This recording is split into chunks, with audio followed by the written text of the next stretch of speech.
Assalamualaikum warahmatullahi wabarakatuh. Perkenalkan, nama saya Karunia Soleh Hasibuan dengan NIM 22020010123, jurusan Akuntansi Perpajakan Politeknik Wilmar Bisnis Indonesia. Nah, di sini saya akan membahas tentang UTS Etika Profesi dan Tata Kelola Korporasi. Yang pertama yaitu saya akan membahas tentang etika profesi dan tata kelola korporasi. Yang kedua yaitu proses kognitif dan keputusan etis etika profesi dan tata kelola korporasi. Yang ketiga yaitu etika dalam pelaporan keuangan audit, dan yang keempat etika organisasi perusahaan tata kelola. Nah, saya akan membahas yang pertama terlebih dahulu yaitu etika profesi dan tata kelola korporasi. Di sini etika dijelaskan sebagai seperangkat prinsip yang membedakan antara yang benar dan salah, baik dan buruk, serta sebagai usaha intelektual yang melibatkan subjek dan predikat dalam keyakinan etis. Etika menilai tindakan manusia, institusi, dan sistem sosial secara keseluruhan, khususnya tindakan yang disengaja dan berdampak signifikan terhadap diri sendiri maupun orang lain. Pentingnya mempelajari etika adalah untuk mengembang pengenalan etis, mempertahankan pendapatan secara rasional, dan memahami prinsip-prinsip dasar yang relevan dalam mengambil keputusan etis. Dalam menentukan tindakan yang etis, tidak cukup hanya mengikuti aturan, tetapi juga memahami alasan moral di baliknya. Nah, terdapat pertanyaan-pertanyaan yang mendasar yang dapat diajukan untuk membenarkan suatu tindakan, seperti apakah tindakan tersebut baik untuk individu maupun masyarakat adil atau melanggar hak orang lain. Berbagai teori etika yang dibahas mencakup egoisme, utilitarianisme, deontologikan yang menekankan kewajiban moral, dan etika kebijakan yang berfokus pada karakter seseorang. Dilema etika juga dijelaskan sebagai situasi yang berfokus pada situasi yang mengandung pertentangan antara dua alasan moral yang sah. Kasus Enron menjadi studi kasus penting yang menggambarkan kegagalan etika dalam praktik profesional, di mana perusahaan tersebut melakukan manipulasi laporan keuangan, yaitu menyembunyikan hutang dan melakukan penipuan yang menyebabkan kebangkrutan serta pelanggaran terhadap prinsip-prinsip integritas, objektivitas, dan perilaku profesional dalam profesi akuntan. Nah, saya akan menjelaskan yang kedua, yaitu proses kognitif dan keputusan etis etika profesi dan tata kelola korporasi. Nah, perkembangan kognitif mengacu pada prosesnya berpikir yang diakui dalam perkembangan moral seseorang. Kemampuan individu untuk membuat penilaian yang berasal tentang masalah moral memungkinkan berkembang secara bertahap. Tahap yang lebih tinggi bergantung pada operasi kognitif yang tidak tersedia bagi individu pada tahap yang lebih rendah, dan tahap yang lebih tinggi dianggap secara moral lebih baik karena konsisten dengan teori fisiologis tentang keadilan hak pandangan Kohlberg tentang perkembangan etika bermanfaat dalam memahami bagaimana individu dapat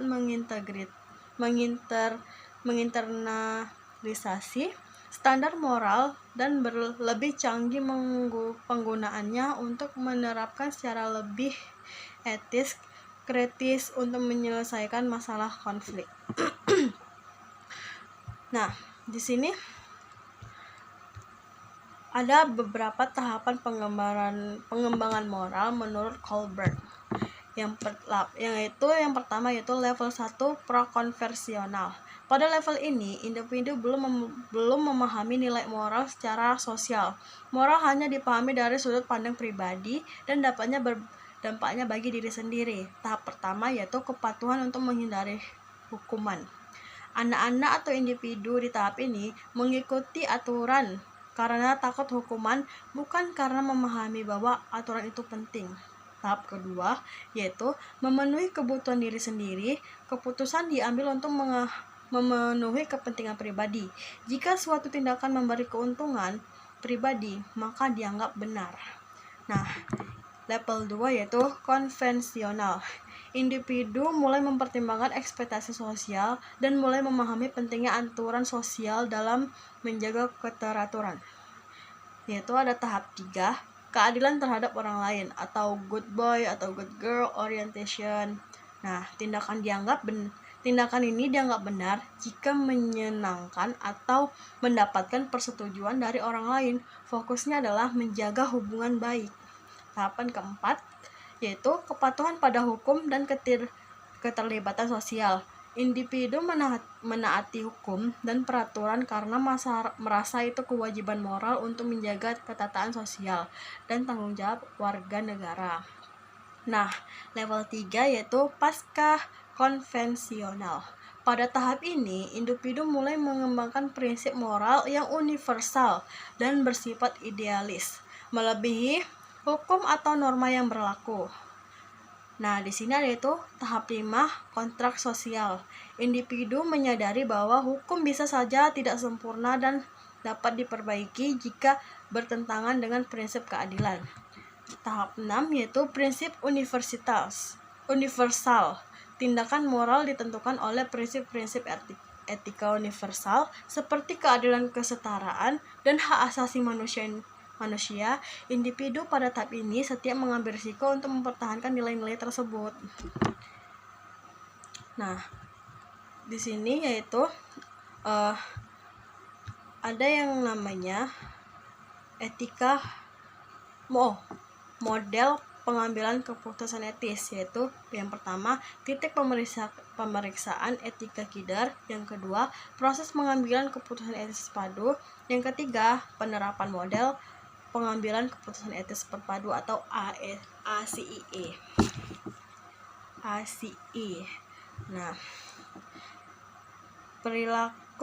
etika perilaku yaitu behavioral ethics fokus pada bagaimana orang sebenarnya membuat keputusan, bukan bagaimana seharusnya memeriksa keputusan secara ideal.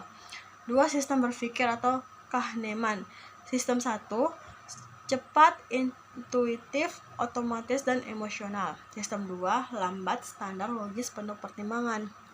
Yang ketiga, kebanyakan orang mengandalkan sistem 1 yang bisa menyebabkan kesalahan keputusan etis.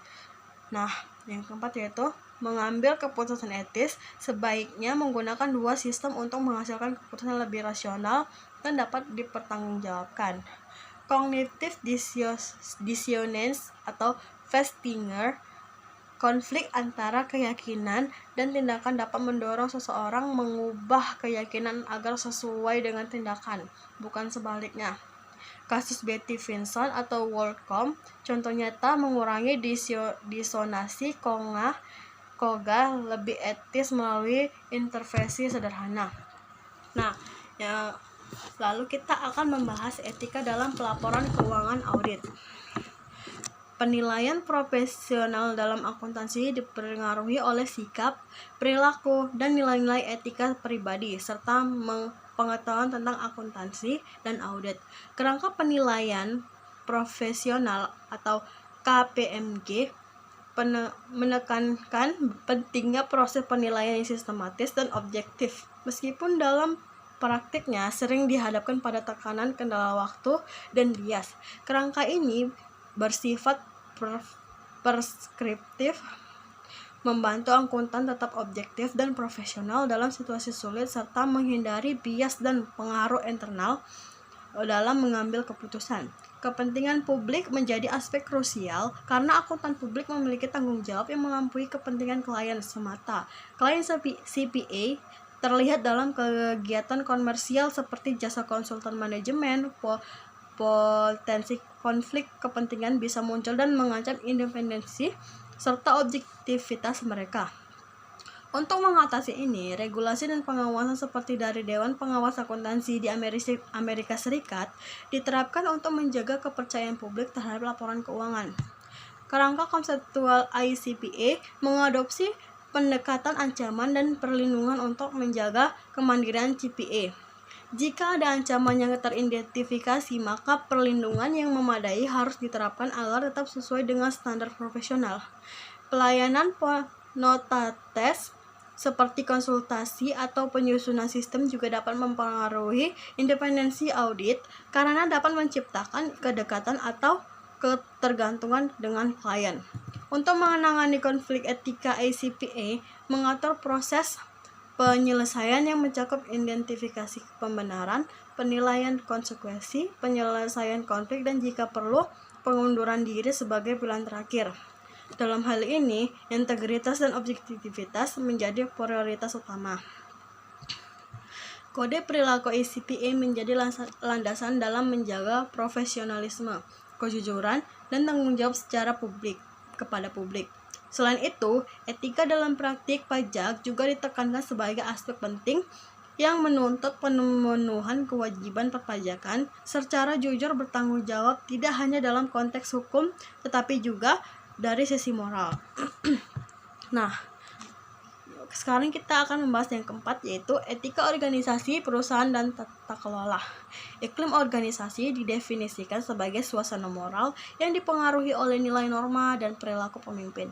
Kepentingan etis dianggap sebagai teladan yang menekankan integritas dan proses yang benar dalam mengambil keputusan. Bahkan dalam situasi sulit, ketika pemimpinan menunjukkan sikap adil dan jujur, suasana kerja akan mencerminkan hal tersebut. Sebaliknya, ketidakpedulian terhadap etika dari pemimpin bisa melemahkan seluruh iklim organisasi. Etika organisasi juga tidak bisa dipisahkan dari etika individu dan budaya perusahaan. Ketiganya saling mempengaruhi langsung. Budaya organisasi yang mencerminkan nilai dan kebiasaan kolektif, terbentuknya melalui pengalaman kepemimpinan, norma bersama, dan sistem formal seperti kebijakan dan kode etik kolektif dan sistem formal seperti kebijakan dan kode etik. Proses pembentukan budaya ini terjadi lewat sosialisasi, penetapan standar perilaku, serta penerapan aturan dan sanksi karyawan akan lebih mudah bertindak etis jika pribadinya selaras dengan nilai organisasi dan jika mereka merasa lingkungan kerja mendukung kejujuran dan integritas. Menjelaskan tentang penyebab penipuan dalam organisasi yang seringkali berasal dari lemahnya tata kelola, budaya organisasi yang permisif, serta tekanan peluang yang mendorong pelanggan. Tata kelola perusahaan yang baik seharusnya mencakup sistem pengawasan yang transparan, adanya saluran pelaporan yang aman, serta dukungan terhadap pelaku etis. Dalam hal ini, whistleblowing menjadi mekanisme penting untuk mengungkap pelanggaran dengan dasar moral bahwa pelaporan tidak demi kepentingan publik dan integritas organisasi. Akuntan sebagai penjaga keuangan organisasi memegang tanggung jawab etis yang besar untuk tidak menutupi kecurangan dan wajib melaporkan pelanggaran yang signifikan. Oke, sekian dulu